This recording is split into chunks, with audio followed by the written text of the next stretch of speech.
Hello! In this lecture, we'll discuss something really interesting. This is the visitor design pattern, and this is one of my favorite ones. So, the goal of this lecture is to start by studying some examples to motivate the need for this design pattern. Then we will focus on the explanation of this specific design pattern. And finally, we will discuss some pros and cons about it. So, let's start with a simple example. So imagine we want to design a system, a simple mathematical system, in which we reified some plus. So here you have the plus class, and when you have the plus, you have two operands. You have the two operands, you have the left one and the right one. As you saw in the code there, we reified everything. So everything is reified. Okay? In Pharo, we could have done something simpler. We could have not wrapped numbers, because this is possible in Pharo to add some method on existing classes. So for example, we could have implemented our own method directly on the number class of Pharo. But we will not, this is just a parenthesis, we will not do that, and we will continue with the first version in the following of this lecture. So to represent this kind of expressions, so what we do, we will use a composite design pattern. So this is something that you already saw in the previous lecture. And here what we can see in this example, we have the expression abstract class. And we only have one kind of leaf, the number, okay? And then we have a composite structure there. And two recursions. So an operation is composed of a left expression and a right expression. And there are two kinds of operations that are supported in this design, plus and times. So let's see some examples. So for example, if I want to represent the value 1, the number 1 in my system, what I will do is that I will do number value 1. So this is a class method that I send to the class value, and like that I can wrap the number 1. If I want to represent this expression there, 3 times 2, what I can do is that I can use the message left, right, send to the class time, and then I can fix the operand, the left operand and the right operand. The same here for a more complex expression. So this is a plus. On the left, there is only 1, and on the right, there is a times with 3 on the left and 2 on the right. Okay, so now we understood the model, the design of the model, which is a composite, a regular composite design pattern to represent some mathematical expressions. So what do we want to do with this model? We want to implement two different operations. So the first one, this is evaluation. So I would like to be able to evaluate some mathematical expression. So for example, if I have this kind of mathematical expression, I would like to obtain 7. And I want to be able to print them. So to print them in a Polish notation, so it means that I will first print the operation. So here this is plus, and here I have the left operand, and then the right operand. And here this is another expression, so I have the times, and here I have the left operand, and here the right operand. So this is a specific notation for mathematical expression. So how can we implement these two operations? First of all, first design, what I could do is that I could add some specific methods in the whole hierarchy of the composite. So here we introduce the evaluate message in all classes of the composite. So we have an evaluate in number, evaluate in plus, and evaluate in times. And then we introduce another message, print, for the second operation in all classes also. So this first design, if we look at the implementation of it, for example, evaluating a number consists in just returning the value of the number, but evaluating a plus expression means that I need to evaluate the left operand plus the right operand. Okay. And then for the print, if I need to print a number, I just compute the string representation of the value of the number, and then etc. for the plus. So what can we say about this design? So first of all, some operation require a stack. So it means that if I need to, for example, print the expression in a different form, for example, instead of printing in Polish notation, I could directly print an expression like that, 3 plus 2, and this is called the infix form to represent some mathematical operation. And for that, I need a stack. And the question is, where should I put this stack? Where should I define this state? I can declare a stack directly in the domain, in the composite, but this is strange because the stack will only be used when I print. So this is not really nice from the design point of view. And it will lead to mix the states of operations, so here printing, and the state of the items themselves, so it means the domain, the mathematical elements, so number, plus, times, etc. So this is not good at all from the design point of view of mixing these two kind of states. And if we look at a bigger system, a real system, for example, the Pillar Faro library, so the domain contains about 50 classes and it represents some document model, you remember, titles, headers, paragraphs, sections, etc. And then we have different operations supported on this model. We have exporting to LaTeX, exporting to HTML, to Beamer, to ASCII, to Markdown, etc., etc. And we have some code checkers, etc. So a lot of operations, or different operations, are supported on those 50 classes that represent the model of a document. So you can imagine that we have a lot of states that are specific to the LaTeX exporter, for example, and mixing all of that in the domain classes will not be nice. So what can we do? So first of all, conclusion of this first design of mixing everything in the domain classes. So it blows up the class API. So it means that all states of all operations plus the state of the domain element are mixed inside the same classes. So we are mixing some concerns. Then this is a non-modular or not well modularized system. And then it prevents some extension. So it means that it is difficult. Each time we want to add a new kind of operation, we need to change the domain model. And if it is a model that comes from a third-party library, this is difficult to modify it or to extend it. It depends on the language we are using. So this is the essence of the visitor design pattern. This is why it is needed. So a visitor, this is something that represents an operation. It decouples this operation from the domain object. So we have the domain object on one side, and we have the operation we want to apply on these domain objects. And there are a lot of objects in this domain. It supports modularity. It means that we can package separately the visitor, the operation, so evaluate, from the domain of the mathematical expression. And it supports extensions, so it means that we can provide new operation on the same model. This is without changing the domain model, the domain objects. So this is the essence of the visitor design pattern. So we have the model, the domain model on one side. Here it is on the right. And we have the visitors on the left side. And if we look at it, so here this is a composite design pattern. It does not change. Okay. We have the recursions that are there. And an operation is composed of expressions. And then in the visitor package, now we have two kinds of visitors. In fact, in this example, we have 3 visitors. An evaluator, so it can evaluate an expression to compute its value, a printer, and an infix printer.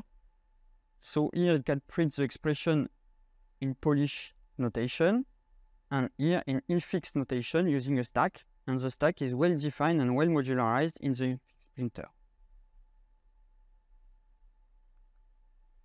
So what are the key points of the visitor design pattern? So it requires a structure to operate on. So a visitor must be applied on a domain, and this domain should be a tree structure. So usually this is a composite. Then it performs different action based on different kind of the elements. So it means that a visitor, an evaluator, will do something different if it visits a number or if it visits a times operation. Okay, so based on the elements that are in the domain, it will perform different actions. And then a visitor manages its own specific states. This is what we saw with the infix printer. We can define some specific state inside the visitor, which is different from the state of the domain objects. And each visitor are independent from each other. So this is really nice to be able to load and to separate operations and to load them independently. So visitors and composite are two design patterns that are a perfect match. They can play very nicely together. So how can we use visitors? So let's start with that. So here we have a complex expression, mathematical expression here. And now I have a visitor there, an evaluator. I can instantiate it and I can send it the message evaluate. I pass there as an argument the expression and it will answer the result. 7. I have another visitor there, the printer. I can instantiate it. I can send it the message print. So you can see that each visitor can define its own methods. So here the evaluator has an evaluate method, but the printer has a print method. So a visitor is really a unique object that can define its own state and behavior. Then I send the expression as an argument to the print, and it will print the expression there, and the infix printer has the same API as the printer, and it will print the expression in infix form. So now we can have a closer look to the implementation of the visitor. So first of all, to implement a visitor, I should start by instrument the domain objects. So this is the first step. So to prepare the domain to accept visitors. So how to do that? So it means that on all elements in the domain, we will add a new method that is usually named is prefixed by accept visitor. And here, the parameter of this method, so we can define it here, it is abstract. This method is abstract in the upper class of hierarchy of the domain in expression. And this is accept visitor v, and the parameter is a visitor. And in number, I will have a method, this method is redefined, accept visitor v, and this is a visitor that is passed in argument. And if we look at the implementation of this method, what does it do? It just sends the message visit number to the visitor that has been passed in parameter. And the parameter that is passed is self. And this is what is important. So here, we are telling the visitor that the element that it is visiting is a number. And we know it because we are in the number class. Okay? So we tell the visitor what it is currently visiting. And then all those accept visitor methods are defined only once for all visitors in the domain. So now, this is the implementation that we saw. So it means that we need to redefine the accept visitor in all elements of the composite of the domain. So on number, we will say a visitor visit a number self. Okay. But on a plus, we will tell the visitor that it is visiting a plus, and we will pass the element self because this is a plus. And the same 4 times. As we already said, but this is really important, we will implement this accept visitors methods only once for all visitors on the domain objects. Now it comes to implement the visitor themselves. So for example, for the evaluator, here we will implement the visit number method, and now we know that the parameter is a number. Okay? And for a number, when I want to evaluate a number, the only thing that I need to do, this is to send the message value to the wrapper object, a number value. But I need also to implement the visit plus, and I know that the parameter is an expression. In fact, I could be more specific. Here, this is a plus. I'm sure this is a plus because I receive it from the domain. And now there, what I should do when I want to evaluate a plus, it means that I will send the accept visitor method on the left operand and pass self, the visitor itself. So it means that here I will propagate recursively to the composite elements. So I will evaluate the left side, then the right side, and I know that I'm doing a plus there operation, so that's why I put it plus there. And this is the same thing here for the times. The visitor is really nice to define, to modularize some operation, and it is really simple to implement new kind of operation, because implementing a new operation, this is just implementing a new visitor. So I mean that I will implement a new subclass of the visitor class, for example, a printer, and then I will implement the expected API. And the expected API is really easy, now we know it. This is visit number, visit plus, and visit types. This is the elements that are defined in the domain. And once I implemented a new visitor, this is easy to use it.